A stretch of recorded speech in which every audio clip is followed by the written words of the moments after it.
Ce que vous aviez souhaité auparavant ou au départ, c'était la réussite de l'activité. Et je pense que ça a été apprécié par tout le monde. C'est la première édition, nous avons créé un jeune club, mais ils ont fait une participation significative, mais on n'a pas eu la chance de frôler les quarts de finale. Mais je pense que ce n'est que partie remise. Nous avons Issam Messi qui est un technicien, qui est quelqu'un de très gentil. Il est du club de Mermoz, mais chaque fois il est parmi nous pour accompagner les jeunes. Parce que l'expérience qu'ils ont capitalisée dans ce domaine, ils l'ont partagée surtout pour la jeune génération. Ainsi que Ndiougou Diouf. Donc il est là parmi nous, il a toujours été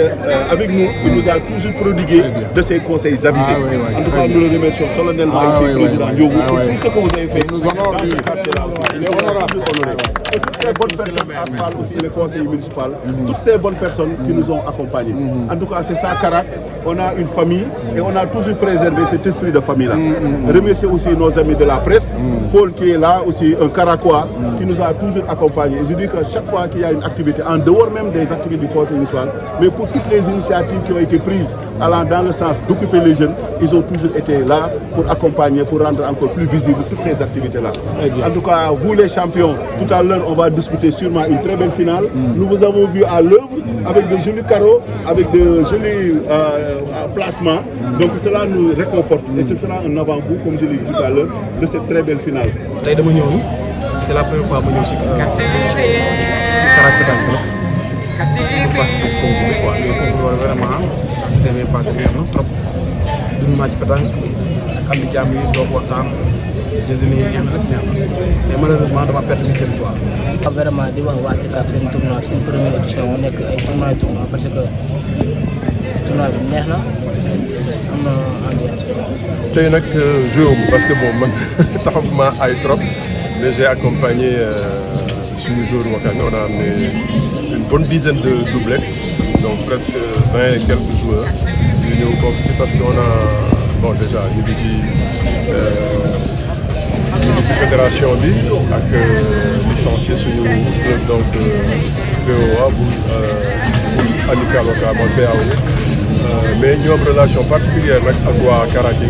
nous organisé parce que régulièrement, presque chaque semaine,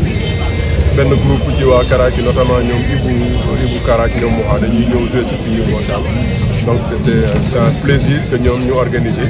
ñu ñëw en masse aussi ñëw participer ci seen tournoi. Waaw l'organisation bi moom ça a été top vraiment de faire on a vu les efforts qu'il fait pour la bonne marche de la pétanque ça tous les boulistes l'apprécient parce que nous si tu vois on fait des kilomètres pour venir jouer. yow fan nga jógee. Saly, moi j'habite à Saly. Donc c'est ça. Si on fait des kilomètres pour venir jouer et vu l'organisation et tout comment ça s'est passé, ça se voit que voilà, ça a fait beaucoup d'efforts et on le remercie pour ça. La pétanque a besoin de ça, les gens qui font des sports, les jeunes qui intègrent la pétanque parce que c'est un sport qui réunit les gens, c'est un sport de noble. Voilà, c'est un sport qui ressemble. Parce que si tu veux, moi j'ai des amis, qui peut être mon papa, qui peut être mes grands-pères, tout ça, mais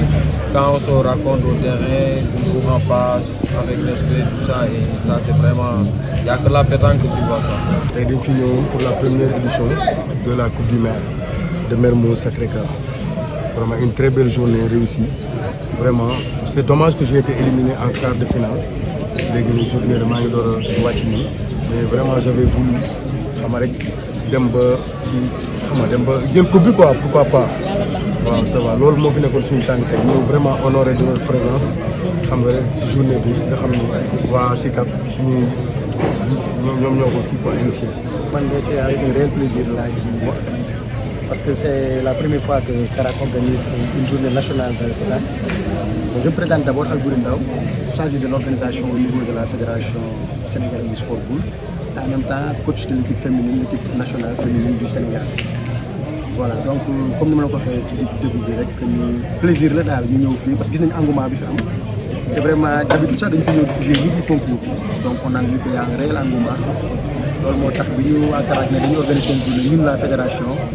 avec ma ñëw ak le directeur technique national le secrétaire général pour nous jàppale.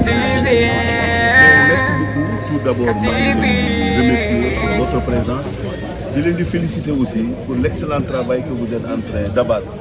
pour vraiment wane liggéey bi nga xam ne am na solo boo xam ne mairie bi ñu ngi koy liggéey communauté bi ñu si bëri aussi ku nekk fi nga féetee gis nañu l'excellent travail que Sicap TV mu ngi koy liggéey et à ce titre je voudrais vraiment vous féliciter vous encourager à aller de l'avant tey nag yaa ngi fii ci Sicap Karak ci Karak Pétanque Club muy club boo xam ne créé nañ ko il n'y a pas longtemps mais tey aujourd'hui ñu abrité ce grand tournoi doté de la coupe du maire de Mermoz Sacré-Cœur muy la première édition boo xamante ni am na une réussite éclatante et je pense que les gens qui sont venus un peu partout qui l'ont dit parce que c'est à cause même de la tabaski moo tax ñi bëggoon ñëw yëpp ñëwuñu mais tey on a enregistré 66 équipes yoo xam ne ñoo nañu participer et c'est un tournoi de renom parce que gis nañu tous les champions du Sénégal sont aujourd'hui et c'est des gens qui sont venus un peu partout dans presque toutes les régions ñu ñëw partager ces moments avec les Karakois mu doon des retrouvailles de la famille des boulistes du Sénégal et vraiment on est heureux une fois de plus vraiment d'abriter ce tournoi et puis c'est le quartier même gis nañu seen takku gis nañu seen engouement gis nañu l'enthousiasme que ça a créé et ce que ça a suscité vraiment que famille bi ñu retrouver leen donc ñu ñëw di foo di reetaan ba pare jouer tournoi boo xamante ni tournoi bu ñu kontaanee la et puis c'est une occasion aussi qui m'est permise de remercier également le conseil municipal de Mermoz Sacré-Cœur parce que je suis le maire mais ñoom tey bi ñu demee ba def lii c'est parce que derrière il y a tout le conseil municipal qui s'est mobilisé pour accompagner le maire pour la réussite justement de cet événement et je voudrais aussi embrayer pour féliciter la fédération sénégalaise de sport boule qui a accompagné aussi cette journée-là parce que depuis ce matin le directeur technique est là et tout le staff de la fédération ñoom ñëpp ñu ngi fi depuis ce matin di ñu encadré on a procédé au tirage et que match yi ça se passe très bien et je pense que c'est des matchs de haut niveau c'est des matchs de haute facture que nous avons constaté et je pense que tout à l'heure quand on va jouer aborder les quarts de finale et les demi-finales vous verrez de vous-même que vraiment le niveau est acceptable et de qualité aussi quoi voilà merci beaucoup jërëjëf waay di leen encourager bu bëri di remercier moom sunu frère la sunu xarit la il est en train d'abattre un travail remarquable parce que nit li ngay def il faut ñu fësal ko il faut ñu wane ko c'est ce qu'il a compris lui il a compris les enjeux de l'heure aujourd'hui la communication est importante sur tout ce qu'on a à entreprendre et ce n'est pas aujourd'hui qu'on a cette collaboration depuis toujours ils nous ont accompagnés en tout cas pour ce qui nous concerne la commune de Mermoz Sacré-Cœur au-delà même les jeunes dans d'autres secteurs d'activité lépp lu ñuy def Sicap TV taxaw na pour gunge ñooñu donc c'est des initiatives que nous saluons à sa juste titre on a fait confiance à l'expertise locale il est professionnel dans son domaine et c'est l'occasion aussi pour lui rendre un hommage mérité pour tout le travail qu'il est en train d'abattre pour vraiment aider les jeunes ñu nekk ci seen ay yitte quoi merci beaucoup.